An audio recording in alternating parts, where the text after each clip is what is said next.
It's cold.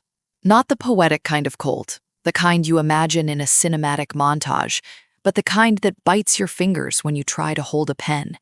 You wake up before the sun, and for a moment, just a moment, you think about going back to sleep. No one would know. No one is watching. There's no applause, no audience, just you and the weight of everything you said you would become. It's day 7, and it already feels heavier than day 1. Because the excitement is gone now.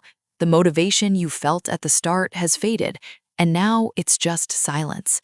A quiet voice in your head starts asking, is this even worth it?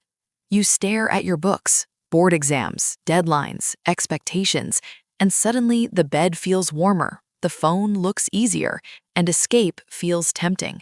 This is the moment most people quit, not because they're weak, but because they're tired. But listen carefully. This moment, right here, is the whole game. Not when you feel motivated, not when everything is going well, and not when you're inspired by a video or a quote. Those moments don't define you. This one does. Because Sankalpa, true determination, isn't built when you feel like doing the work. It's built when you don't. It's built in resistance, in friction, in that quiet battle between comfort and commitment. Anyone can show up when it's easy, but the person you want to become shows up when it's hard, when it's inconvenient, when it feels pointless. You don't need more motivation.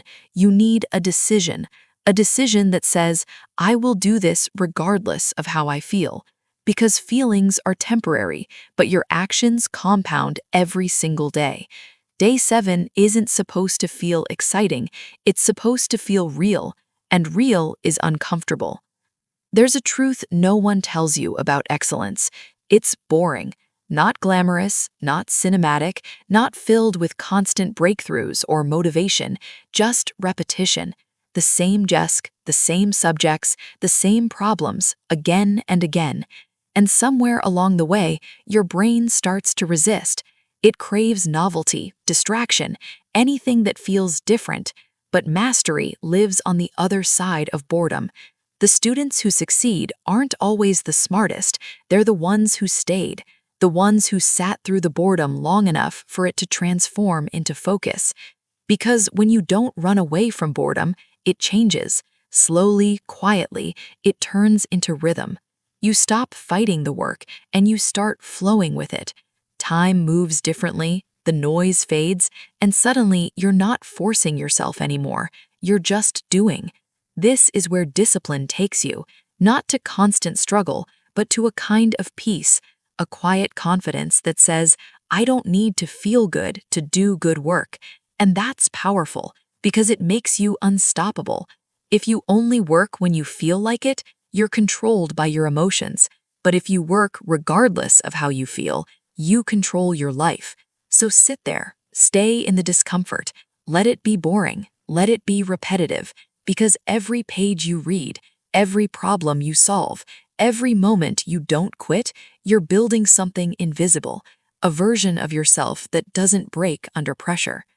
Now let's make this real, because discipline isn't just a mindset, it's a system. Start with the 5-minute rule.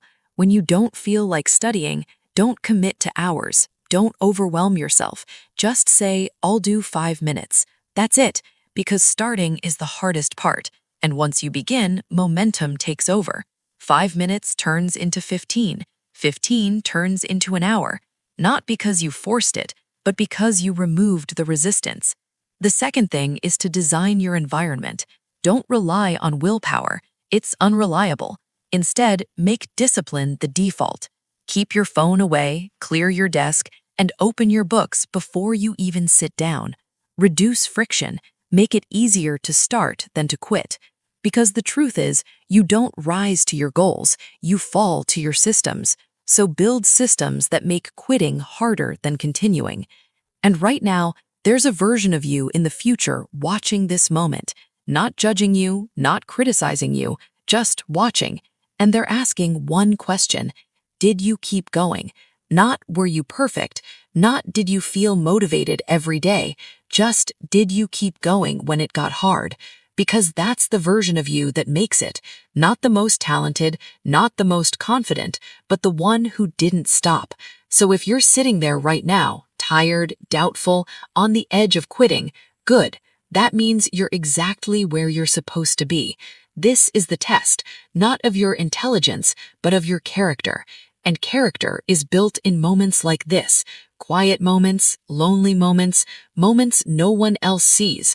Discipline is a lonely road, but it leads somewhere most people will never reach. So take a breath, pick up your pen, open your book, and do the next small thing. Not because you feel like it, but because you said you would. Day 7, you're still here. That means something. Stay on the path. I'll see you on day 8.